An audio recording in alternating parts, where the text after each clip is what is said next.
Xoş gördük dəyərli müəllimlər. Növbəti izahla qarşınızdayıq. Növbəti izahımız MİQ və sertifikasiya imtahanına hazırlaşan ibtidai sinif müəllimlər üçün imtahan qabağı dəstək 3. Dəstək 1, dəstək 2 kanalda yerləşdirilib. Baxmayın müəllimlər mütləq həmin izahlara tanış olsunlar. Təbii ki, dəstəkdən əlavə kifayət qədər də əlavə sınaqlar, mövzu izahları və s.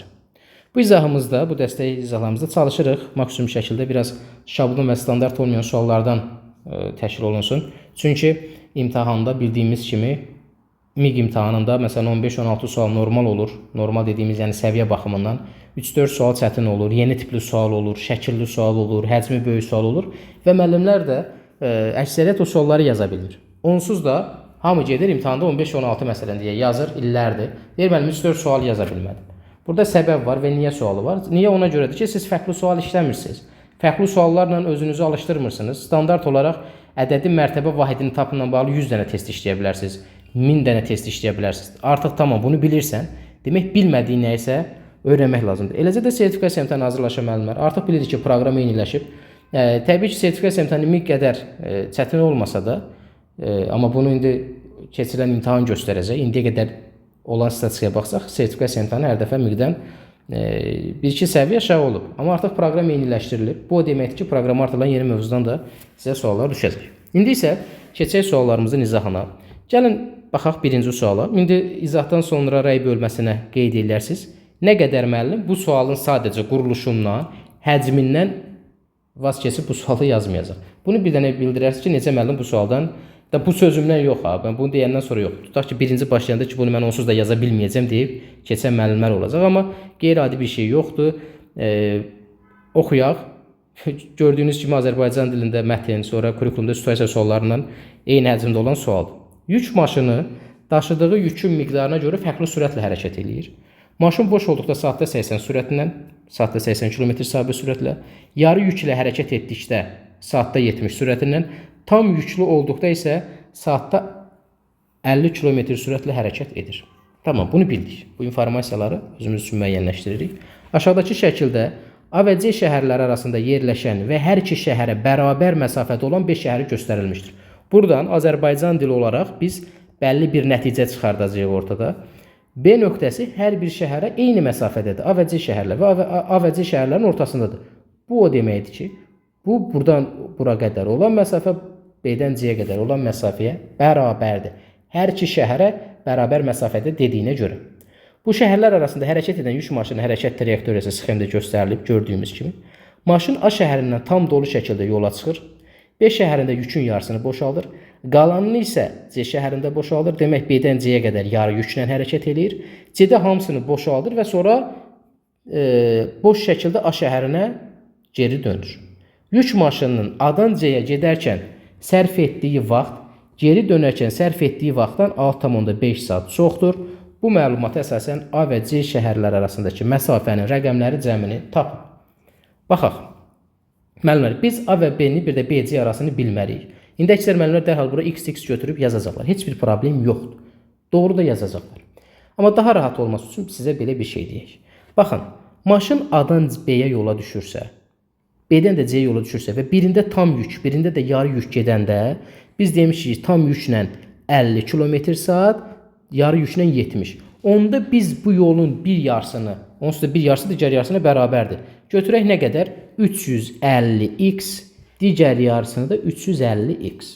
Müəllim, mən x götürüb həll elədim. Yenə deyirəm, heç bir problem yoxdur. Bəs 350 niyə götürdük?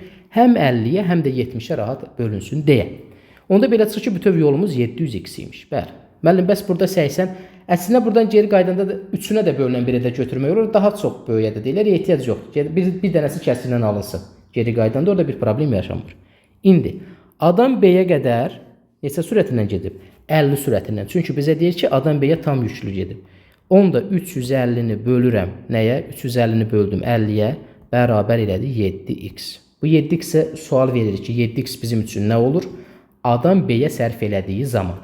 Çünki bu məsafəni 350x idi burada. Məsafəni böldük sürəti. İndi B-dən C-yə yenə 350x yolumuz var. Və bu zaman getdiyi sürət nə qədərdir? B-dən C-yə hansı sürətlə gedir? B-dən C-yə yarı sürətlə, yarı yüklə. Yarı yüklə də sürət 70-dir. Böldük 70-ə bərabər elədi nə qədər? 5x. Onda belə çıxır ki, yük maşını A-dan C-yə 12x zaman ərzində gedir. Tamam, bitdi. İndi geriyə qayıdacaq. Geriyə qayıtmaq ancaq boş qayıdır. Çünki C-dən A-ya boş geriyə dönür. Boş geriyə dönəndə sürət 80 olur. Bəs məsafəmiz nə qədərdir? 700. Çünki bütöv yol gedəcək artıq. 700x-i böləcəksən 80-ə. Buradan da ixtisarlarımızı eləsək, sıfırlar gedər. Sonra 804-ə belə deyək də 2-yə, daha doğrusu 4, 72, 35. 35 də 4-ə böləndə 8 tam %75x. Və burada %75, 0,5 bunlardan qorxmaq lazım deyil. Artıq bilirik ki, onlu kəsirlər bizə ciddi şəkildə düşür. İndi müəllimlər, bu getmək vaxtıdır, getmək vaxtı. Bu isə qayıtmaq vaxtı. Qayıtmaq vaxtı. Bizə deyir ki, A-dan C-yə gedərkən sərf etdiyi vaxt, geri dönərkən sərf etdiyi vaxtdan 6,5 saat çoxdur. 12x 8 tam %75x-dən 6,5 saat çox eləyir. Və ya 6,5-i bunun üzərinə gəlirik. 12-dən bunu çıxanda qalır 3 tam %25x bərabərdir 6,5. X də bərabərdir. Bu hər tərəfini 6500 elə bil 325-ə böləcəksən. Cavab eləyəcək. Müəllimlər, bunu hər tərəfini 100-ə vuranda da elə bil 650-ni 325-ə böləcəksən. Cavab eləyəcək 2. X-i bərabərdir 2 tapdıq. Bizdən isə məsafənin rəqəmləri cəmini soruşur. Məsafəmiz 700x idi. Böyük məsafə A ilə C şəhər arasında. 700-ü də 2-yə vuranda 14, 2, 0, 1400. 1400-ün də rəqəmləri cəmi elədi. 1 üstəgəl, 4 üstəgəl, 0 üstəgəl, 0 elədi 5. Gördüyünüz kimi həll qaydası, həlli çox belə deyək, uzun proseslər olmadı. Sadəcə burada x-də götürə bilərdik, amma 350x götürdük ki, rahat olsun, ən azı burada tam adədə alınsın. Sonra da bunları hesabladıq. Və ya məsələn x götürsək, x böl 50, üstəgəl x böl 70, çıxılsın x böl 80 bərabər 6. Belə də rahat həll edə bilərdik, heç bir problem yoxdur burada. Amma məsələnin quruluşu, məsələnin psixoloji olaraq bizdə buraxdığı təsir, imtahan həyəcanı üzərinə gəlsək, nə qədər adamın bu məsələdən vaz keçməyinə təsir göstərəcək. Yaxşı müəllimlər, keçirik növbəti sualımız. Faizlə bağlı olan bir məsələdir. Tövlədə olan, bilirik ki, faiz 2024-də miqə, 2025-də isə artıq sertifikasiya əlavə olunan mövzular sırasındadır. Tövlədə toyuq, qaz və ördək sayı müvafiq olaraq A, B və C ilə göstərilmişdir. O zaman toyuq bərabərdir A, qaz bərabərdir B, ördək bərabərdir C. Bunlarla işarə olunub. İndi bizə deyir ki, A ədədi B ədədinin 25%-nə bərabərdir. A bərabərdir B-nin 25%. Vurulsun 25 bölünsün. Bu da bərabərdir 0,25B. Əla, bunu tapdıq. Demək, A bərabərdir 0,25B. B ədədi isə C ədədinin 24%-nə bərabərdir. Əslində, burada toyuq, qaz, ördək bu məsələyə biraz rəng qatır. Yəni, daha rahat bir məsələ bu demək ki, A ədədi B ədədinin 25%-nə, B ədədi C-nin 24%-nə bərabərdir. İndi bizə deyir ki, A ədədi C-nin neçə faizidir? İndi burada toyuq, qaz, ördək, yenə deyirəm, məsələdə biraz həcmi böyüdür, biraz fikir yayındırmaq güdür. İndi A ədədi B-nin 25%-nə, B ədədi isə C-nin 24%-nə bərabərdir. B bərabərdir, C vurulsun 24 bölünsün 100. Bu da bərabərdir. Eləyir, B bərabərdir 0,24C. Bunlar mənim üçün 2 dənə vacib informasiyadır. Məndən isə soruşur ki, toyuqların sayı, yəni A ördəklərin sayının, yəni C-nin neçə faizidir? Mən tapmalı olacağım isə budur. A ədədi C-nin neçə faizidir? Bir ədəd digər ədədin neçə faizidir deyəndə birincini ikinciyə bölüb vururuq 100-ə. Bu da bizim üçün qalsın. İndi burada A ədədini mən C ilə ifadə eləməliyəm. Ona görə A bərabərdir 0,25 vurulsun B yazılıb. B-nin də qiyməti burada 0,24C-dir. 0,24C. A-nı mən C ilə əvəz eləməliyəm. A-nı C-yə bərabər eləməliyəm ki, gətirib burada yerinə yazanda C-lərimiz geçsin. Bu da bərabərdir 0,25-i 0,24-ə vuranda bərabər eləyəcək 0,6C. Demək, A ədədi bərabərdir 0,6C. İndi A ədədi C-nin neçə faizidir dediyinə görə A-nın yerinə gətirib 0,6C bölünsün C vurulsun 100 yazanda müəllimlər C-lərimiz gedir. 0,6-nı da 100-ə vuranda elədi 6. Doğru cavab C variantı. Yəni siz faizlə bağlı bunu yaza bilirsinizsə, bu məsələni artıq analiz edə bilirsinizsə, demək faizin bu və ya digər tiplərini də yaza biləcəksiniz. Növbəti həndəsə ilə bağlı olduqca maraqlı bir sualdır. Aşağıda verilmiş şəkildə 3 müxtəlif kvadrat 1, 2, 3 müxtəlif kvadrat və 2 müxtəlif düzbucaqlının birləşməsi ilə buradan və buradan birləşməsi ilə yaradılmış böyük bir düzbucaqlı göstərilmişdir. Bu böyük düzbucaqlının uzunluğu 100 cm, eni isə 60 cm-dir. Şəkildəki ən kiçik kvadrat, burada gördüyümüz bu sarı kvadratdan söhbət gedir. Ən kiçik kvadratın sahəsi neçə kvadrat santimetrdir? Mükəmməl bir sualdır. Biz burada şərti olaraq işarələməliyik, çünki bizə konkret olaraq bir dənə 106 verilib. Mən bu kvadratın tərəfini götürərəm A. Bu kvadratın tərəfini götürsəm A. Sonra bu kiçik kvadratın burada tərəfini götürərəm C. Bunun tərəfini C. Bu böyük kvadratın tərəfini də götürərəm B. Onda buradan bura qədər olan məsafə nəyə bərabər olar? Yəni bu düzbucaqlının uzunluğu nəyə bərabər olar? Bura A-dır, bura C-dir. Onda belə çıxır ki, buradan bura qədər də A üstə gələk C-dir də. Çünki bax bu düzbucaqlının bu hissəsi kvadratın tərəflərinə söykənir. Nəticə olaraq müəllimlər, bizim bu düzbucaqlımızın uzunluğu bərabərdir A üstə gəl, B üstə gələk C-yə. Və bunu da bərabər eləyəcək. A üstə gəl, B üstə gəl, C bərabərdir 100. Əla. İndi gəlin, N-ə baxaq. N-də nə var bizdə? N-də diqqət edəcəyimiz məqam nədir? Bax, burada çox önəmli bir faktor var. Burada B yazmışıq. Bizə lazımdır, bax, bura. Bura necə tapacağıq? Bura necə tapacağıq? Buradan bura qədər A-dır. Amma burada A deyə bilmərik. Burada C var axı. Bax, burada da C var. Onda belə çıxır ki, bura olacaq A çıxılsın C. Baxın, müəllimlər. Bir dənə burada sizə bunu göstərəcəm. Bura bütövi A deyil. Bax, bütövi buradan bura qədər A deyil. A-dır. Bura nə qədərdir?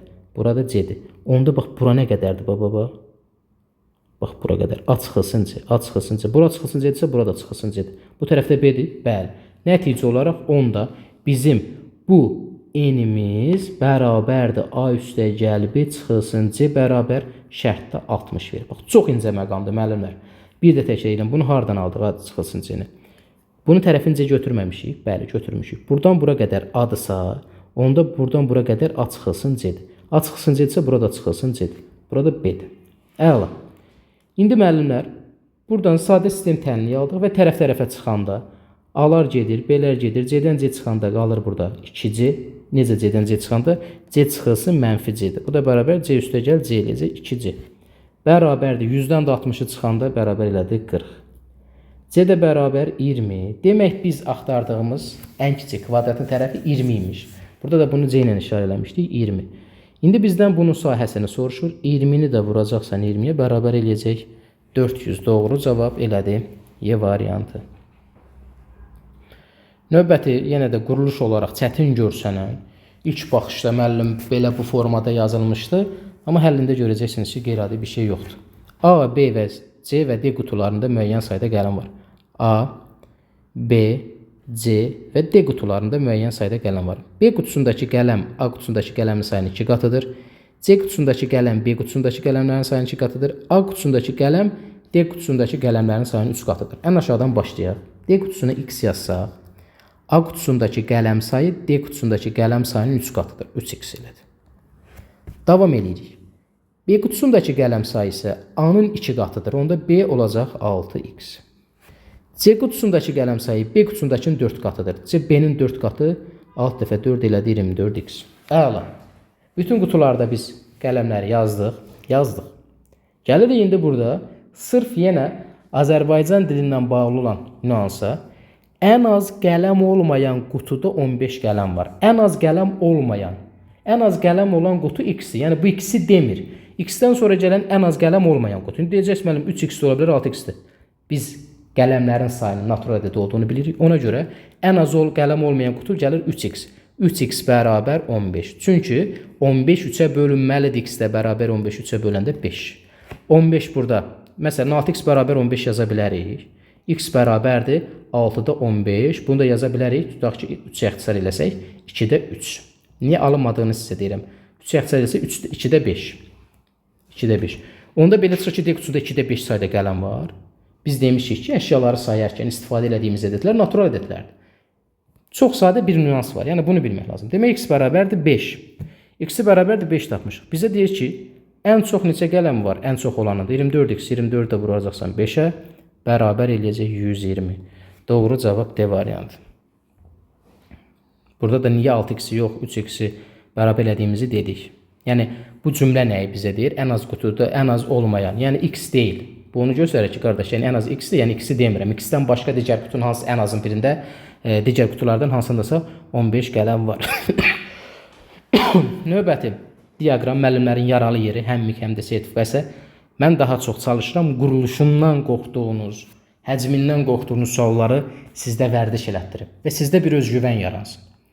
Yəni bunu illərdir biz deyirik, onsuz da siz bizim sınaqlarımıza, izahlarımıza baxanda bunu görürsünüz. Aşağıdakı sütun qrafikində sinifdəki şagirdlərin riyaziyyat fənni üzrə uğur faizləri, dairəvi diaqramda isə riyaziyyatdan uğursuz olan şagirdlərin cinsiyyətə görə say bölgüsü göstərilmişdir. Buna əsasən sinifdəki oğlan şagirdlərin sayı, qız şagirdlərin sayı neçə faizidir? Əvvəlcə gəlin bu oğlan və qızların dərəcəsini müəyyənləşdirək. X üstə gəl 40, burada x. Bilirik ki, bütöv dairə 360 dərəcədir. O məntiqə əsasən x üstə gəl 40 üstə gələ x bərabərdir 360 dərəcə. 2x bərabərdir 320-yə, x də bərabərdir 160. Onda belə çıxır ki, oğlanların x-i bərabər 160-da, oğlanların dərəcəsi bura 200 dərəcədir, qızların dərəcəsi elə 160-dır. Bura uğursuzdur, uğursuz. Uğursuz dediyimiz, yəni riyaziyyat fənn həmin imtahana görə nəticəsi uğursuz olan tələbələrdir. İndi, burada biz oğlanların sayı var, oğlanlar bərabərdir x, oğlanların sayını bilmirik, qızların sayı bərabərdir y. Oğlanların uğur faizi 50%-dirsə, uğursuzluq faizi nə qədərdir? Yenə 50%-dir də. Bir 50%-dir, digər yarısı 50%-dir. Onda oğlanların, mən bu uğurdur, bura yazılıb uğur, burada yazılıb uğursuz. Mən oğlanların uğur faizinə əsasən uğursuzluq faizlərini də tapıb burada bir bərabərlik yaratmalıyam. Uğur faizi 50% isə uğursuzluq faizi 50% olacaq. Oğlanların ikisinin 50% bölünsün 100, bərabərdir 0,5x.